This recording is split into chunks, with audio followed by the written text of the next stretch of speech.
sitting so far apart. Yeah, I'd like to sit closer. Strange. Yeah. Thank you all for coming.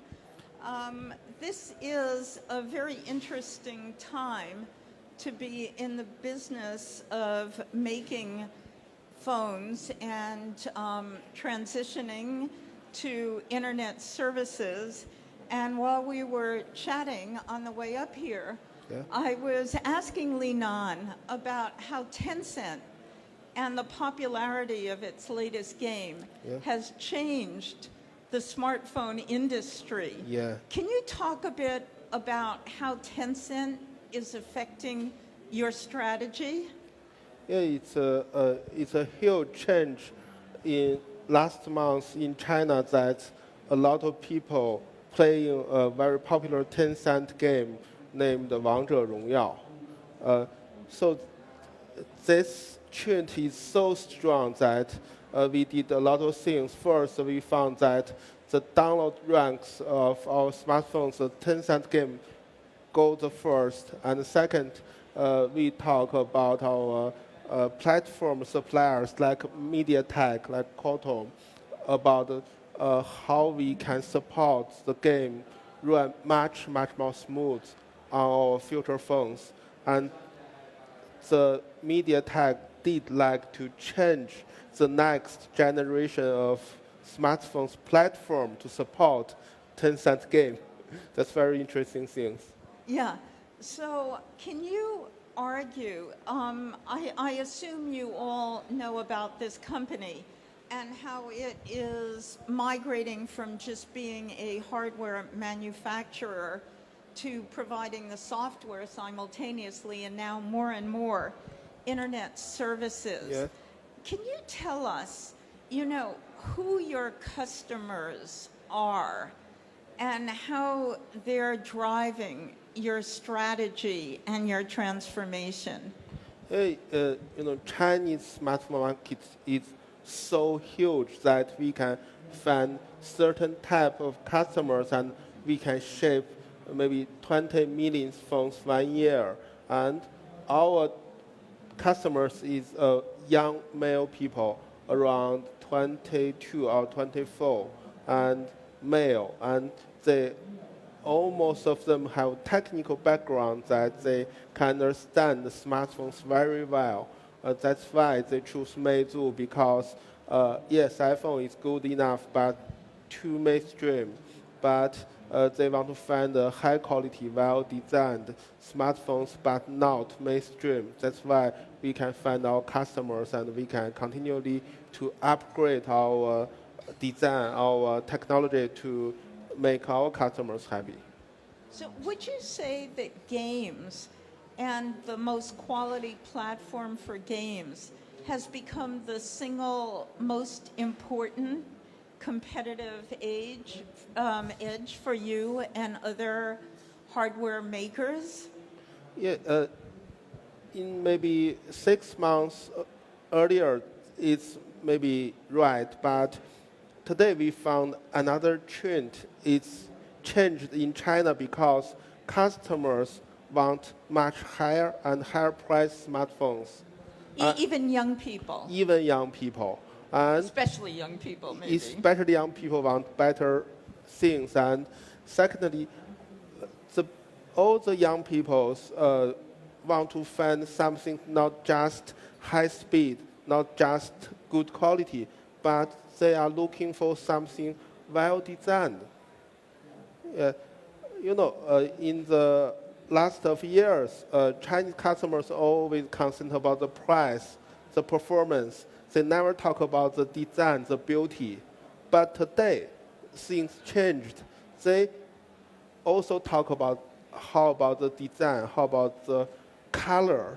So that's very interesting thing. You can find that Chinese smartphone companies ship more and more colors, different colors.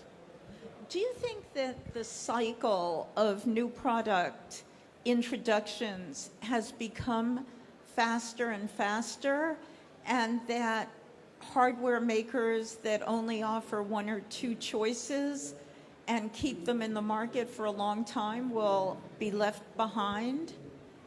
Yeah, it's a kind of balance, iPhone launch smartphones every 12 months, but Samsung launch smartphones maybe 10 months or 8 months, and Huawei maybe launch smartphones every 6 months.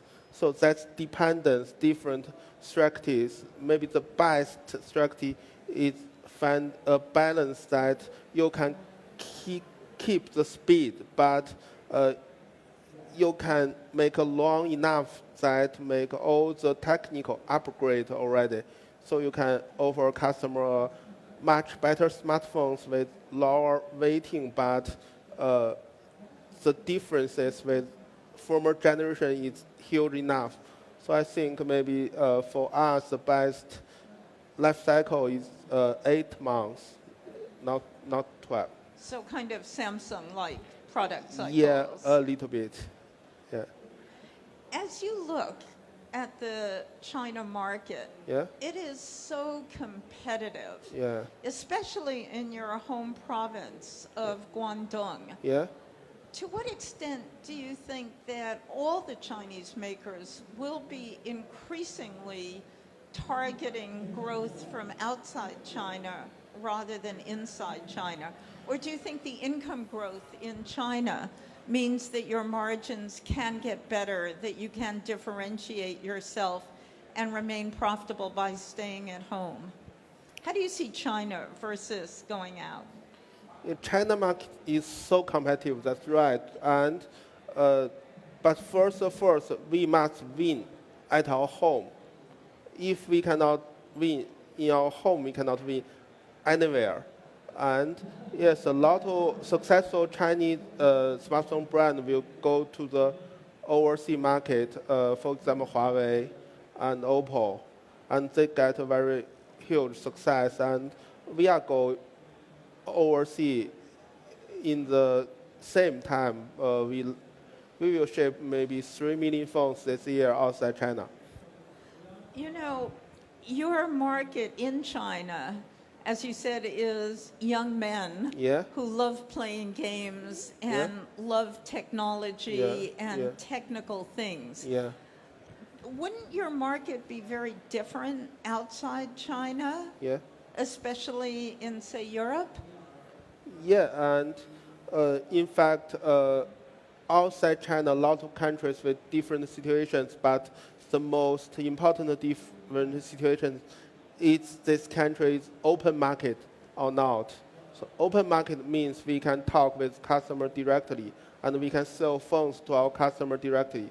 And not open market means this market controlled by the telecoms, by the carriers, and we found the open market foreigner countries first. Or the best is to talk with customers, sell and serve our customers. Or the best is now to make the relationship with telecoms and the carriers. So that's why we go to the overseas market, find an open market country and sold our phones like Indonesia and Ukraine. We got the number 2 in the Ukraine. So, I mean, do you think in a place like Indonesia, Yeah. you will see similar dynamics, that you will see income growth, that people will care more and more about, say, the quality of the camera?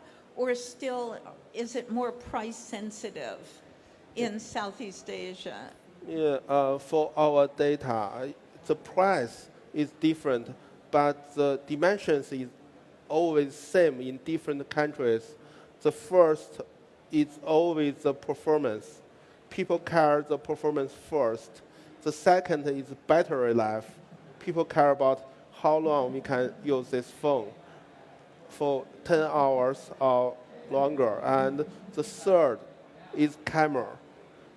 People use phone camera, more and more, and the camera is the third. But all the marketing research told us this, but one left, I think, is the first of the first. Is how about the phone's quality, the design, and the first imaging is the first of the first. So in all the countries, all the data told us the same.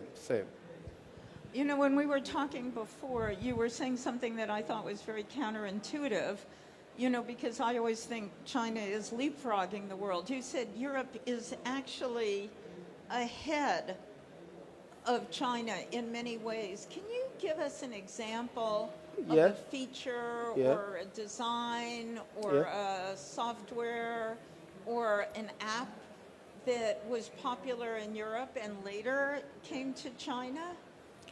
In fact, as mobile internet apps, China is leading Europe, but at a customer behavior, Europe leading China. Why we think about that is in the several years ago, Chinese people always care about the price and the performance. But in Europe, people talk about the performance, the brand image, and the design. And that's totally different, price and performance, design and brand. But today we see the situation that the Chinese market is uprising. Chinese customer talk about the brand, talk about how about the design. So Chinese market will much more like Europe market, as our opinion. So Li Nan spends a lot of time in Japan.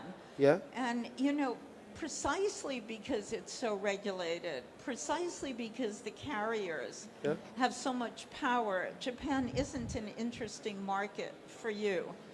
But, you know, you were telling me that the Japanese government regulates things like gambling online. Yeah. Do you think the Chinese market needs more regulation? Do you think that would be a good or a bad thing for a Chinese market? Yeah, I once worked in a Japanese mobile game company, and as a Japanese opinion, they think mobile game is some kind of gambling. So in Japan, have a law to manage all the gambling things, and mobile game include this law.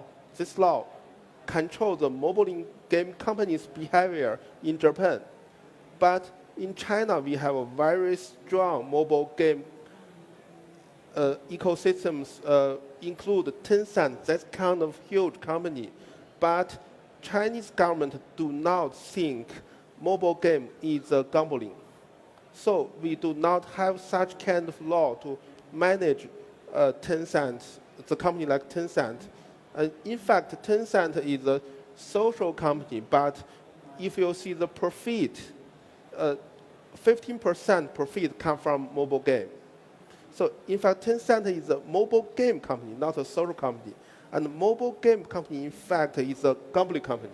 A gambling company needs some kind of law to management his behavior. In Japan, they have that kind of law. In China, that law do not exist. So I think that's a problem. And, you know, one thing that people always debate is, you know, intellectual property.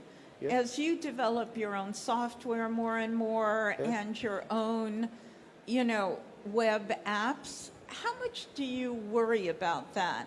Do you think that your IP rights are strong enough or that there should be more rules? Or do you think that if there are more rules, they can be used to suppress creativity and make it more politically correct? In fact, in Japan, we have a lot of laws to manage the whole industry, and finally, the industry is not so vivid, so competitive. And in China, it's totally different situation that we do not have enough laws and rules to control the whole market. I think a balance is very interesting thing that we should avoid the situation like Japan, and we should avoid the situation like China. We have to balance the control and the industry's vivid energy. I want to ask you one question that we talked about before. Yeah. You know, one of the strengths of China, and particularly Guangdong, your home, is that hardware and software coexist. Yeah. You manufacture virtually everything Yeah. in China today. Yeah. Do you expect that to change? Are you concerned that manufacturing gets hollowed out precisely because wages are going up? And although people can afford to pay more for phones, Yeah. they also want to be paid more to make those phones? Yeah. So I said already, last year's in China market is performance and price, and in Europe they talk about brand design. And today customers in China much like Europe customers. So our company's future is not make things better. Yes, we can make things better. Our company's future is to create a real strong Chinese brand.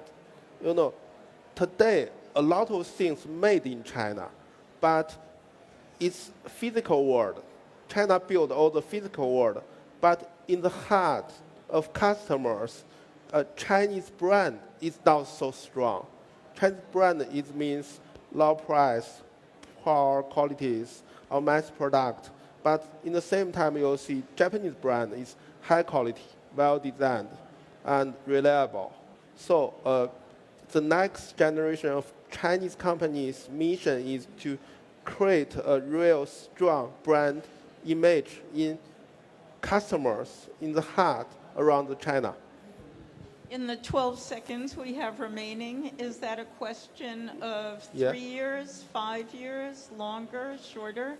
Yeah, I have no idea about that, but we'll continually do that things to create a strong enough Chinese brand. Thank you so much, Thank and you so thank you much. for listening.